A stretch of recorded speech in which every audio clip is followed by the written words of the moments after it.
अस्सलाम वालेकुम। तो आज हम लोग कंटिन्यू करने वाले हैं हमारे जो लास्ट क्वेश्चंस रह गए थे हमारे पास एक्सरसाइज 1.1 क्लास 11 के लिए। तो देखो क्वेश्चन नंबर 9 हमारे पास क्या कह रहा है, solve the following complex equation. तो इक्वेशन आपको कैसे पता चलेगा, क्योंकि दरमियान में हमारे पास इक्वल का साइन है तो डेफिनेटली एक इक्वेशन है। कॉम्प्लेक्स इक्वेशन का क्या मतलब है कि हमारे पास ये देख रहे हो हमारे पास x, y इंटू 2, 3 दिया हुआ है। अब मैंने शुरू में आपको इंट्रोडक्शन में बताया था कि हमारे पास जैसे हम कार्टेशियन फॉर्म की बात करें कॉम्प्लेक्स नंबर में तो a plus b iota is the Cartesian form. ठीक है, तो इस तरह काफ़ी फॉर्म्स होती है इसकी। ये हमारे पास ऑर्डर्ड पेयर है। अगर मैं a प्लस बी आयोटा को ऑर्डर्ड पेयर में लिखूं तो a कोमा बी, यानी कि a हमारे पास रियल पार्ट और b हमारे पास इमेजिनरी पार्ट होता है। ठीक, इस तरीके से आपने ऑर्डर्ड पेयर में क्या करना है, पहले आप देख रहे हो कि दोनों मल्टीप्लाई हो रहे हैं तो मैं ऑर्डर्ड पेयर में क्या करूंगा, फार्मूला लगाऊंगा। ठीक है, बगैर फार्मूले के आप x को 2 से मल्टीप्लाई इस तरह नहीं कर सकते, वो आप कार्टेशियन फॉर्म में करेंगे। तो फार्मूला क्या हमारे पास, a comma B into C comma D हमारे पास बराबर होगा A C minus B D comma A D plus B C. Right, हमारे पास सोल्यूशन के बाद हम इसको लिख लेते हैं दोबारा कि x कोमा वाई इक्वल है 2, 3 इक्वल है -4, 7। ठीक है, तो हम इसको ऑर्डर्ड पेयर में ही फार्मूले के जरिए सॉल्व करेंगे। तो a हमारे पास ये बन जाएगा, b y है, c 2 है एंड d हमारे पास। तो आप फार्मूला यहाँ पर नोट कर लेना। मैं क्या करता हूँ, इसको अप्लाई करता हूँ। पहले है ए सी, ठीक है, तो a हमारे पास x है और c हमारे पास 2 है, सॉरी हमारे पास 2 हमारे पास c है। Then minus B d, minus b हमारे पास y है, d हमारे पास 3 है। ठीक है, फिर कॉमा आएगा क्योंकि फार्मूले का हमारे पास कॉमा आ जाएगा। देन हमारे पास ए डी यानी a हमारे पास x, d हमारे पास 3। ठीक है, एंड देन प्लस फार्मूले का, एंड देन हमारे पास बी सी यानी y एंड d हमारे पास, सॉरी c हमारे पास 2 है। राइट, तो इस तरीके से आपने फार्मूला पहले लिख लेना है ताकि आपसे कोई मिस्टेक ना हो। बाकी जो हमारे पास यहाँ पर ये भी एक कॉम्प्लेक्स नंबर ही गिवन है ऑर्डर्ड पेयर में -4 एंड 7। तो इसको थोड़ा सा और सिंप्लीफाई करेंगे। 2 इंटू एक्स हमारे पास 2x हो जाएगा, 3 इंटू वाई हमारे पास 3y एंड 3 इंटू एक्स हमारे पास 3x प्लस 2 इंटू वाई हमारे पास 2y हो जाएगा। ठीक है, तो एक बार चेक कर लेना कि आपके पास कोई मिस्टेक तो नहीं है, फिर हम आगे जाएंगे। राइट, तो अब हमारे पास -4 इंटू 7, यहाँ पर देखो ये हमारे पास पूरा रियल पार्ट है क्योंकि कॉमे के पहले वाला हमारे पास रियल पार्ट एंड कॉमे के बाद वाला हमारे पास इमेजिनरी पार्ट होता है ऑर्डर्ड पेयर में। तो अब ये कॉम्प्लेक्स नंबर एक बराबर है दूसरे कॉम्प्लेक्स नंबर का, इसका मतलब ये है कि उसका रियल पार्ट और इमेजिनरी पार्ट भी बराबर होगा। ठीक है, तो हम यहाँ लिख लेते हैं बाय यूजिंग इक्वालिटी प्रॉपर्टी हमारे पास क्या बात होगी कि ये पूरा रियल पार्ट -4 के बराबर होगा, 2x माइनस 3y इक्वल होगा -4 के, एंड ये पूरा इमेजिनरी पार्ट 7 के बराबर होगा, 3x प्लस 2y बराबर होगा 7 के। ठीक है, अब आपको दिख रहा है कि हमारे पास दो लीनियर इक्वेशन मिल गई, सिस्टम ऑफ लीनियर इक्वेशन कह सकते हो। अब ये चीज़ हमने क्या है पहले सॉल्व कर चुके हैं, आपको इसको साइमल्टेनियसली सॉल्व कर सकते हो या आप एलिमिनेशन मेथड से भी कर सकते हो। एलिमिनेशन मेथड में ये होगा कि आपने देखना है कि हमारे पास जैसे मैं y को कैंसिल करना चाहता हूँ, प्लस माइनस में हमें ऐड कराना है, लेकिन कोफिशिएंट चेंज है।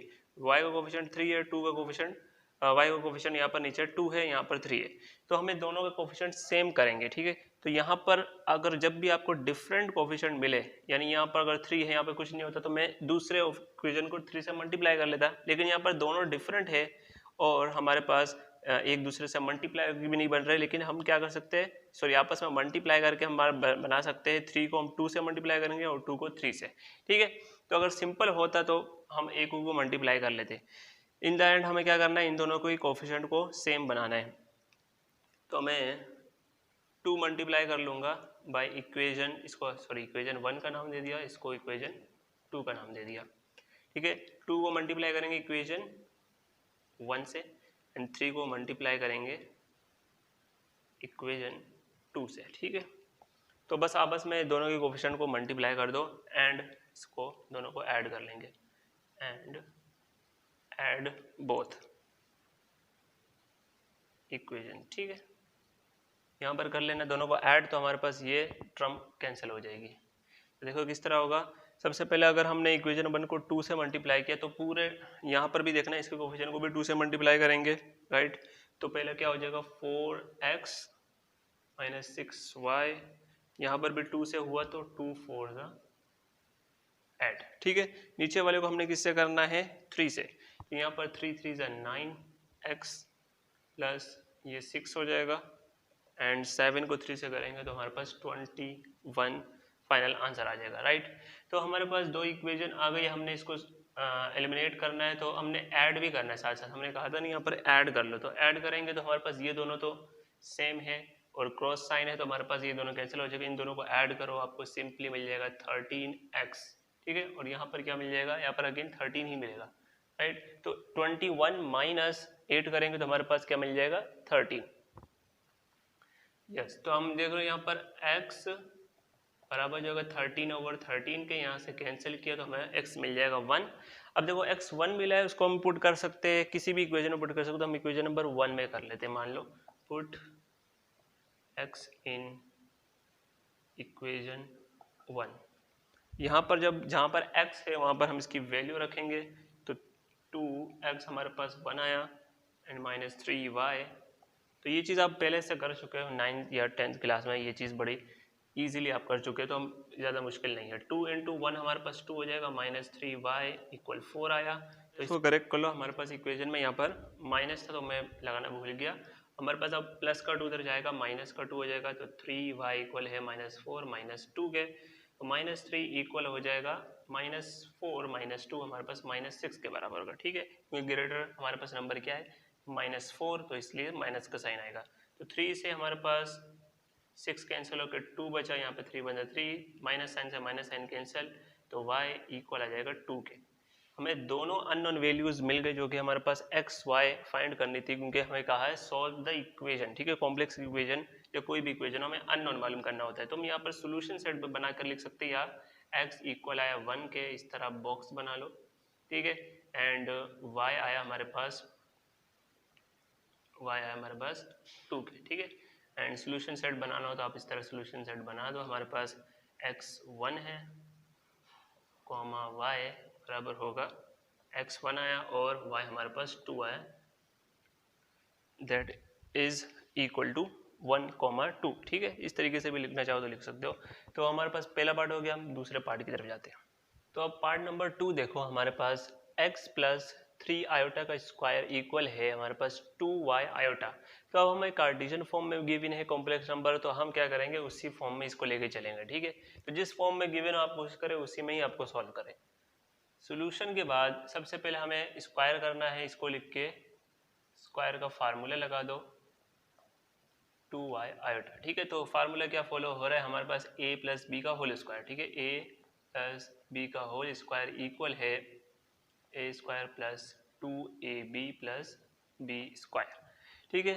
तो हमारे पास जब ये a हमारे पास x है और 3 आयोटा हमारे पास क्या है b है, तो हम यहाँ पर इसको ओपन करेंगे, इसको ऐसे रहने देंगे, तो हमारे पास मिल जाएगा x स्क्वायर प्लस 2, a हमारे पास x है, b हमारे पास 3 आयोटा है, एंड देन प्लस 3 आयोटा का स्क्वायर, ठीक है। और साथ में इक्वल के दूसरी तरफ 2y आयोटा है, राइट।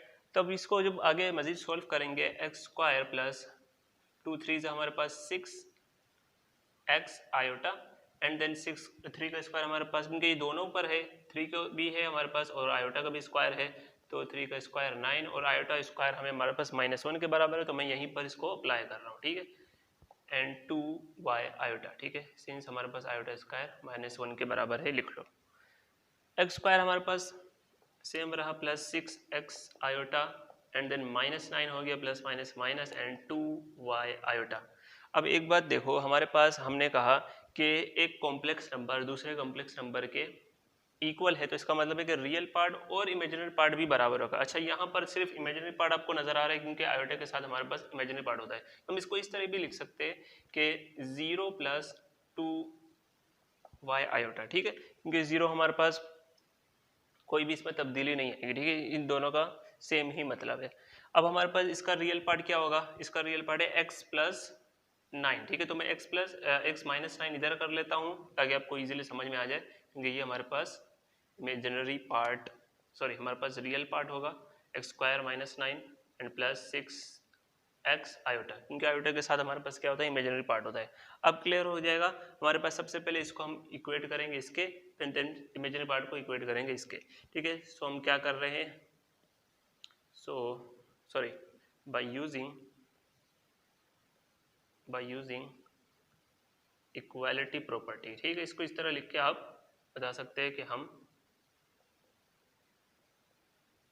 इक्वालिटी प्रॉपर्टी के जरिए हम रियल पार्ट की इक्वल लिख लेंगे, एक्स स्क्वायर माइनस 9 को इक्वल कर लेंगे 0 के, ठीक है। एंड जो इमेजिनरी पार्ट है यानी 6x इक्वल होगा 2y का, ठीक है। इसको हम आयोटा लिखने की जरूरत नहीं क्योंकि आपने पहले ऊपर कह दिया है। तो हम यहाँ से क्या करेंगे, सबसे पहले इसको इक्वेशन का नाम दे दो, इक्वेशन 1 एंड इक्वेशन नंबर 2। सबसे पहले अगर हम इक्वेशन नंबर 1 को देखें तो यहाँ से हमें x मिल जाएगा, किस तरह, जो फ्रॉम लिख लेते हैं इक्वेशन नंबर 1, हमें क्या मिल जाएगा, एक्स स्क्वायर, 9 को जब मैं उधर लेकर जाऊंगा तो प्लस का 9 हो जाएगा, ठीक है। और जब मैं स्क्वायर रूट लूंगा तो हमें क्या मिलता है, जब मैं स्क्वायर रूट ले लूंगा तो यहाँ पर प्लस माइनस रूट 9 मिलेगा, ठीक है। काफ़ी सारे बच्चे जो है रूट 9 लेने के बाद हमारे पास प्लस माइनस लगाते हैं, तो x इक्वल होगा प्लस माइनस 3 के, ठीक है। तो यहाँ पर नहीं, आप पीछे से ही लगाएंगे क्योंकि ये हमारे पास रूट की वजह से आ रहा है। रूट 9 हमारे पास तो 3 के ही बराबर है, लेकिन जब हमने both side square root apply किया तो हमारे पास का मतलब है प्लस माइनस यहाँ पर लगेगा, ठीक है। तो x हमारे पास दो वैल्यूज दे रहा है, एक प्लस की 3 और माइनस का 3, तो हमने दोनों को पुट करना है इक्वेशन नंबर 2 में, तो हमें y मिलेगा, ठीक है। तो हम यहाँ पर पुट कर लेते हैं, put x is equal to 3 in equation number 2, ठीक है। तो हम यहाँ पर थोड़ा सा, अब हमारे पास इक्वेशन नंबर 2 क्या है, 6 और x की जगह मैं यहाँ पर पहले 3 रख रहा हूँ, इक्वल है 2y के। यहाँ से हमें क्या मिल जाएगा, 6 18, हमारे पास 18 मिलेगा, 18 इक्वल है 2y के, ये 2 से हमारे पास डिवाइड होके 9 मिल जाएगा, 9 इक्वल है y के, ठीक है। या लिख लो y इक्वल है 9 के, ठीक है। तो अब हमें पता चला कि हमारे पास जब x का 3 रखे तो हमारे पास y का क्या मिल रहा है, 9 मिल रहा है। अब यहाँ पर हम माइनस का रख देंगे, put x equal minus 3 in equation number 2, ठीक है। तो हमारे पास अब यहाँ पर माइनस 3 रख लेते हैं, 6 माइनस 3 इक्वल है 2y के, x की जगह माइनस 3 रखें, ठीक है। तो 6 3 जा माइनस का 18 मिल जाएगा एंड 2y 2 से डिवाइड किया तो हमारे पास 9 मिल जाएगा, यहाँ पर 1 मिल जाएगा, माइनस 9 इक्वल होगा y का, ठीक है। यानी y मिल जाएगा हमारे पास माइनस 9। तो ये एक वैल्यू तो ये आ गई हमारे पास और एक वैल्यू ये आ गई। तो x में प्लस माइनस 3 मिला है। सोल्यूशन सेट में आप ये लिख सकते हो कि हमारे पास, तो पहले आप लिख लो कि पहला जब हमने x पुट किया, ठीक है, यहाँ पर लिख लेते हैं कि x जब 3 था तो y हमारे पास कितना आया, 9, ठीक है। एंड देन हमारे पास जब हमने x माइनस 3 पुट किया तो y आया माइनस का 9, ठीक है। तो दैट इज़ योर सोल्यूशन, इसको नोट कर लो। हम नेक्स्ट क्वेश्चन की तरफ जाते हैं। हम क्वेश्चन नंबर 10। तो आप यहाँ पर देख रहे हैं कि हमारे पास, सबसे पहले हम क्वेश्चन को देख लेते हैं, represent the following complex numbers on complex plane. तो हमारे पास एक एक्स वाई प्लेन है, तो हमारे पास कॉम्प्लेक्स नंबर जो गिवन है, यहाँ पर मैंने क्वेश्चंस लिख दिए हैं, जो पार्ट है ऑर्डर्ड पेयर में गिवन है, ठीक है, राइट, आपको पता है। अब हमें कॉम्प्लेक्स प्लेन का किस तरह एक्सप्लेन करना है, हमें किस तरह इसको यहाँ पर रिप्रेजेंट करना है वो देख लो। सबसे पहले हमें एक्स वाई प्लेन के बारे में पहले से पता है क्योंकि क्लास 9 में हमारे पास ग्राफ से रिलेटेड इंपॉर्टेंट क्वेश्चन आता था, तो उसमें हम ये चीज़ ड्रॉ कर देते हैं एक्स वाई प्लेन, ठीक है। सबसे पहले हम एक्स वाई प्लेन में क्या होता है और इसमें कॉम्प्लेक्स प्लेन में क्या डिफरेंस है वो देख लेते हैं। मान लो आपके पास ये हमारे पास वर्टिकल लाइन है जिसको हम कहते हैं कि वाई एक्सिस है, ठीक है, ये है हमारे पास वाई एक्सिस की लाइन। तो ऊपर हमारे पास जो ओरिजिन से ऊपर हम जाते हैं तो हमारे पास पॉजिटिव y मिलता है, अगर ओरिजिन से नीचे जाते हैं तो हमारे पास y प्राइम यानी नेगेटिव y की वैल्यूज मिलती है, ठीक है। यहाँ पर 0 होता है ओरिजिन। तो अब हमारे पास ये है, हमारे पास हॉरिजॉन्टल लाइन जिसको हम x एक्सिस कहते थे, यहाँ पर x एक्सिस है। तो हमारे पास 0 से आगे जब हम राइट की तरफ जाएंगे तो हमें +1 3 4 5 6 एंड 7 हमारे पास पॉजिटिव में वैल्यूज मिलेगी। जब 0 से इस तरफ आएंगे तो हमारे पास जो x नेगेटिव में मिलेगा तो हमने -1 -2, यहाँ पर भी हम 1 2 3 4 5 6 एंड 7 वैल्यूज लगा देते हैं। अब देखो हमारे पास ये तो हो गया एक्स वाई प्लेन जो हमने पहले से हमें पता है, थोड़ा बहुत मैंने आपको डिस्कस करके दिखा दिया कि हमारे पास एक्स एक्सिस होता है और एक वाई एक्सिस होता है जिसमें हमने रियल नंबर्स पुट किए होते हैं। अब यहाँ पर बात कर रहे हैं कॉम्प्लेक्स नंबर्स की। कॉम्प्लेक्स नंबर में आपको ऑर्डर्ड पेयर नजर आ रहा है, तो ऑर्डर्ड पेयर में आपको पता है कि ए कोमा बी हमारे पास ऑर्डर्ड पेयर में एक कॉम्प्लेक्स नंबर है। ए को मान लेते हैं कि हमारे पास ये एक्स कोऑर्डिनेट है और ये हमारे पास वाई कोऑर्डिनेट है, ठीक है। कुछ भी आपको नंबर दिया हो सकता है कॉम्प्लेक्स नंबर, जैसे हमारे पास 2,3 है, तो ए को हम कहाँ रख लेंगे, एक्स के एक्सिस में देखेंगे और बी को हमने वाई एक्सिस में देखेंगे। अब यहाँ पर सिर्फ कॉम्प्लेक्स प्लेन में यही डिफरेंस है कि जो हमने वाई एक्सिस है उसको हम कहते हैं कि ये इमेजिनरी एक्सिस है, ठीक है। अब हमारा वाई एक्सिस क्या बन गया, इमेजिनरी एक्सिस बन गया। जो भी इमेजिनरी पार्ट की वैल्यू होगी, इमेजिनरी पार्ट जैसे -3, 4, 7, अब हम यहाँ पर पुट करेंगे जो भी हमारे पास वाई एक्सिस की लाइन थी, और ये जो है हमारे पास हॉरिजॉन्टल, ये हमारा बन जाएगा रियल एक्सिस, ठीक है। रियल नंबर या रियल पार्ट का जो लाइन है हमारे पास वो है हमारे पास एक्स एक्सिस बन जाएगी। तो सिर्फ यही डिफरेंस है इसमें, और एक्स वाई प्लेन है और जस्ट सेम ही है। अब यहाँ पर बात करते हैं कि हमारे पास जो कॉम्प्लेक्स नंबर है उसको हमने इसमें रिप्रेजेंट करके दिखाना है, तो ये एग्जाम पॉइंट ऑफ व्यू से हमारे पास इतना इंपॉर्टेंट नहीं है, क्योंकि ये चीज़ आपको नहीं दी जा सकती। लेकिन इससे एक और कॉन्सेप्ट निकल के आ रहा है कि जो आपसे एमसीक्यूज में पूछा जा सकता है कि अगर आपको मान लो ये दे दिया कि 2 -3 है, तो ये कौन से क्वाड्रेंट पर लाई करता है। क्वाड्रेंट आपको पता है हमारे पास पहला जो है यहाँ पर, जिसमें एक्स हमारे पास पॉजिटिव और वाई हमारे पास पॉजिटिव होता है, तो इट्स मीन्स ये हमारे पास फर्स्ट क्वाड्रेंट है, ठीक है। तो हमारे पास सेकंड क्वाड्रेंट ये कहलाता है जिसमें हमारे पास एक्स नेगेटिव है और वाई हमारे पास पॉजिटिव है, मीन्स ये हमारे पास सेकंड क्वाड्रेंट रहेगा। और थर्ड क्वाड्रेंट में देख लो हमारे पास एक्स यहाँ पर नेगेटिव और वाई हमारे पास नेगेटिव रहेगा, इट मीन्स ये थर्ड क्वाड्रेंट होगा।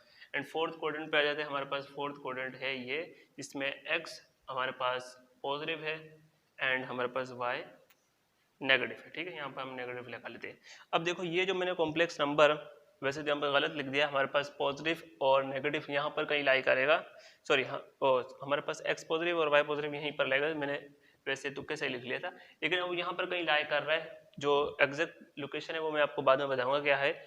लेकिन अब हम कोऑर्डिनेट के बारे में अगर पूछा जाए कि ये कॉम्प्लेक्स नंबर है, आपको ऑर्डर्ड पेयर में दिया, इसका कोऑर्डिनेट क्या है, तो आपने यहाँ पर देख लेना है कि हमारे पास ये प्लस का x है और माइनस का y है। इसका मतलब ये वैल्यू जो है पॉजिटिव है, ये वैल्यू नेगेटिव है, इट मीन्स ये फोर्थ क्वाड्रेंट पे लाई कर रहा है, ठीक है। तो यहाँ पर आपने लिख लेना है जो भी ऑप्शन होगा फोर्थ क्वाड्रेंट का वो आपका आंसर होगा।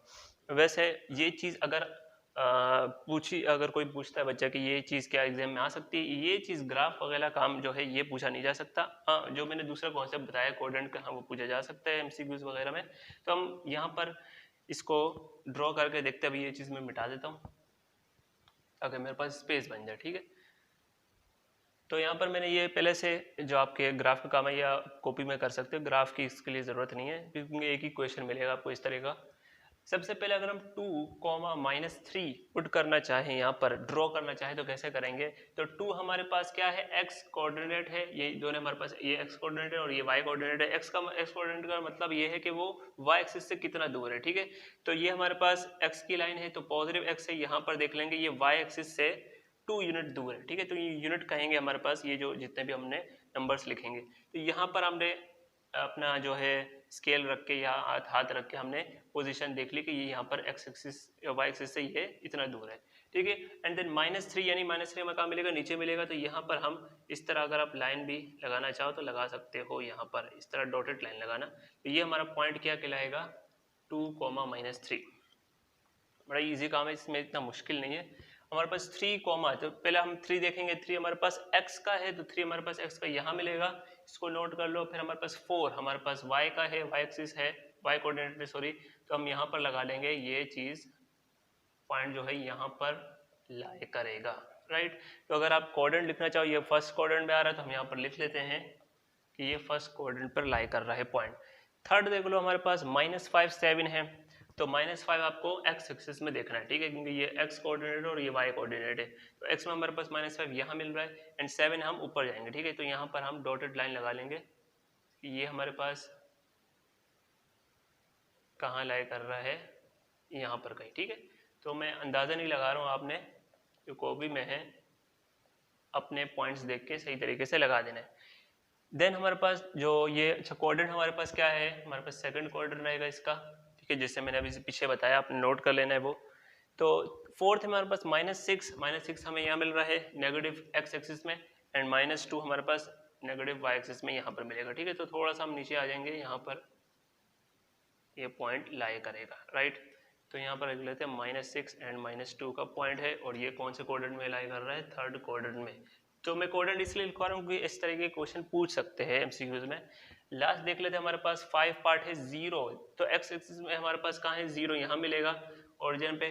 तो हमारे पास अब हमें जो y कोऑर्डिनेट 6 पे जाना है, तो हम थोड़ा सा ऊपर जाके देखेंगे, यहाँ पर हमारे पास 6 मिल रहा है, तो यहीं पर ऊपर लिख लेते हैं ये 0,6 यहाँ पर है, ठीक है। तो अब ये कौन से कोऑर्डिनेट पे लाई कर रहा है, अभी ये कहीं लाई नहीं कर रहा है, सिर्फ एक्स एक्सिस पे लाई कर रहा है, ठीक है। तो हम कोऑर्डिनेट इसका नहीं बता सकते, तो हम यहाँ पर इसको ऐसे ही छोड़ देंगे। और हमारे पास जो भी हमने रिप्रेजेंट करना था वो इस तरीके से आप ग्राफ बना के रिप्रेजेंट कर सकते हो, कॉपी में भी बना लो, कोई मसला नहीं है।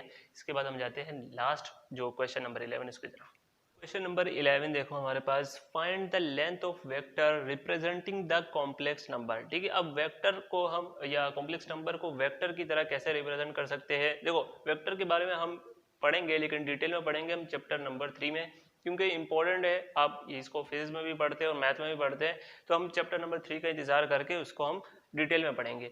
लेकिन अब यहाँ पर पूछा जा रहा है कि find the length of vector, ठीक है, यानी कि हम कॉम्प्लेक्स नंबर को अगर वेक्टर के फॉर्म में रिप्रेजेंट करें तो हम find the length of vector, यानी लेंथ ऑफ वेक्टर फाइंड करके हम बता सकते हैं, ठीक है। तो मैं इसके बारे में बताता हूँ, फिर आप वो नोट कर ले, ठीक है।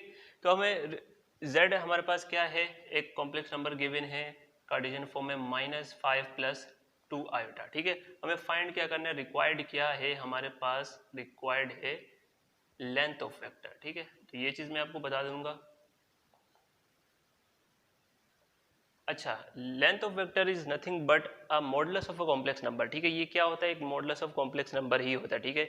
ये क्या चीज़ है हमारे पास, हमने पढ़ा है z जो मॉडुलस है वो हमारे पास √√a² + b² के बराबर होता है, ठीक है। तो यही चीज़ हमें फाइंड करनी है, और ये दोनों एक ही है, ठीक है। तो लेंथ ऑफ वेक्टर किसके बराबर होता है, मॉडुलस ऑफ कॉम्प्लेक्स नंबर के बराबर होता है, ठीक है। तो ये पिछली चीज़ ही है, लेकिन हमने वेक्टर की फॉर्म में इसको बताना है, रिप्रेजेंट करना है, इसलिए हमने ये नाम दिया है इसको। अब ये चीज़ आपने पता है आपको, ये चीज़ हमें फाइंड करनी है, तो हम यहाँ पर आ जाते हैं। पहले हम z देख लेते हैं, हमारे पास z है हमारे पास -5 + 2 आयोटा, ठीक है। तो अब हमारे पास रियल पार्ट -5 है, और जो इमेजिनरी पार्ट है वो हमारे पास 2 है, तो हम यहाँ पर सिंपली वो पुट करके फार्मूले में निकाल लेंगे। तो √-5 का स्क्वायर प्लस और ये 2 का स्क्वायर ले लो, तो हमारे पास क्या आ जाएगा, -5 का स्क्वायर 25 + 4 का स्क्वायर 2 का स्क्वायर 4, ठीक है। तो इन दोनों को ऐड किया तो हमारे पास 29 हमारे पास क्या आ जाएगा। तो लेंथ ऑफ वेक्टर लिखना चाहो तो यहाँ पर लिख लो कि length of vector is equal to √29, ठीक है। इस तरीके से लिखना चाहो तो लिख लेना। आप इसका फार्मूला भी लिखोगे कि ये दोनों बराबर ही होते हैं, ठीक है, इक्वल ही होते हैं, इन दोनों का मतलब एक ही है। तो सेकंड पार्ट में देख लेते हैं, आपको इजीली समझ में आ गया है कि हमारे पास हमें क्या करना है।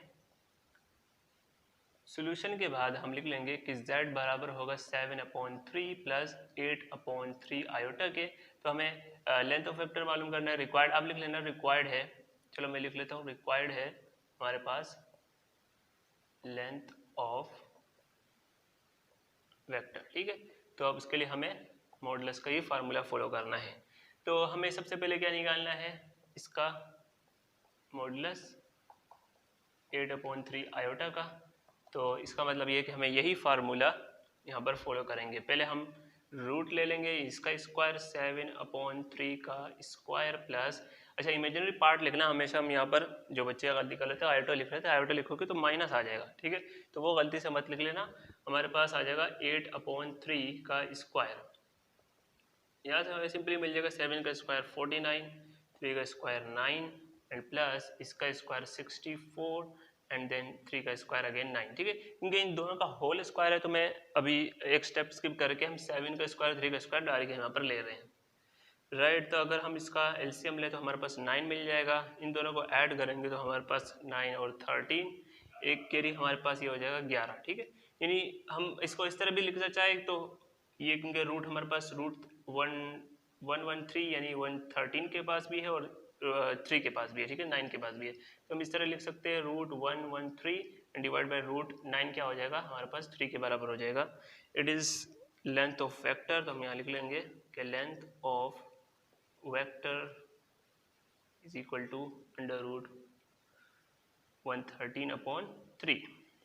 तो इसको नोट कर लो, हम नेक्स्ट जो है इसके पार्ट कर लेते हैं। तो देखो नेक्स्ट पार्ट में हमारे पास दो ये पार्ट्स गिवन है। अब मैंने जब भी आपको बताया है, जब भी हम मॉडुलस निकाले या कॉन्जुगेट निकाले या लेंथ ऑफ वेक्टर निकाले तो हमें सिंप्लीफाई कॉम्प्लेक्स नंबर चाहिए, ठीक है। यानी कि इसको सिंप्लीफाई करेंगे वहाँ तक जब हमें रियल पार्ट और इमेजिनरी पार्ट वाजे हो जाए, ठीक है। तो हमें थोड़ा सा सिंप्लीफाई करना पड़ेगा इसको। सबसे पहले हम इसको z इक्वल है 1 प्लस आयोटा अपॉन रूट 2 के इसको बराबर कर लेते हैं। फिर आप देख रहे हो कि हमारे पास रूट 2 1 के साथ भी लिखा है और डिवाइड में आयोटा के साथ भी, तो हम इसको अलग अलग कर लेते हैं 1 upon root 2 and iota upon root 2, ठीक है। अब हमें क्लियर है, या इसको इस तरह भी लिख सकते हैं 1 इंटू आयोटा, ठीक है। तो यहाँ पर रियल पार्ट क्लियर है और हमारे पास इमेजिनरी पार्ट भी क्लियर है। तो अब हम सिंपली हम क्या कर सकते हैं, रिक्वायर्ड जो हमारे पास लेंथ ऑफ वेक्टर है वो निकाल सकते हैं। अब तो लेंथ ऑफ वेक्टर ये भी लिख सकते हो बराबर है मॉडुलस के, ठीक है, मॉडुलस z के, ये रिक्वायर्ड है हमारे पास। तो हम यहाँ पर फार्मूला फॉलो करेंगे under root a square plus base b square के, a हमारे पास रियल पार्ट, b हमारे पास इमेजिनरी पार्ट। तो यहाँ पर जब हम इसको पुट करेंगे 1 अपॉन रूट 2 का whole square, right, and b का स्क्वायर यानी इमेजिनरी पार्ट लिखना है, ठीक है, 1 अपॉन रूट 2 का होल स्क्वायर। यहाँ पर देखो होल स्क्वायर, इसका मतलब ये है कि ये पावर 1 का स्क्वायर के साथ भी है, 1 के साथ भी स्क्वायर है और रूट 2 का भी स्क्वायर है, ठीक है। तो यहाँ पर 1 का स्क्वायर 1 है। अगर हम रूट 2 का स्क्वायर ले तो हमारे पास स्क्वायर से रूट कैंसिल, ठीक है। तो मैं ये ना लिख के हम क्या लिख रहे हैं, सिर्फ डायरेक्ट 2 ही लिख रहे हैं, ठीक है। तो आप स्किप करना चाहो तो ये स्टेप भी स्किप कर दो एंड 1 अपॉन रूट 2 अगेन यही आएगा 1 अपॉन 2, ठीक है। तो half plus half 1 upon 2 plus 1 upon 2, you know that हमारे पास, या इस तरह कर लो, एलसीएम ले लो 2 अपॉन 2 लिख लो, फिर आपको ये कैंसिल करके रूट 1 इज इक्वल टू 1, ठीक है। तो ये हमारे पास आ जाएगा लेंथ ऑफ वेक्टर। यहाँ पर लेंथ ऑफ वेक्टर ही लिखना, मॉड z लिखने की जरूरत नहीं है आपको, राइट। लास्ट पार्ट कर लेते हैं। अब इसको अगेन सिंप्लीफाई करेंगे पहले, तो z इक्वल है हमारे पास 1 plus under root 3 iota upon 2, 2 दोनों के साथ लिख लो, 1 अपॉन 2 आ जाएगा plus under root 3 upon 2 iota. हमें रियल और इमेजिनरी पार्ट क्लियर है तो हम आगे जाके इसको निकाल सकते हैं लेंथ ऑफ वेक्टर को, ठीक है। It is equal to modulus of complex number, ठीक है, ये रिक्वायर्ड है, and mod z equal to under root a square plus b square.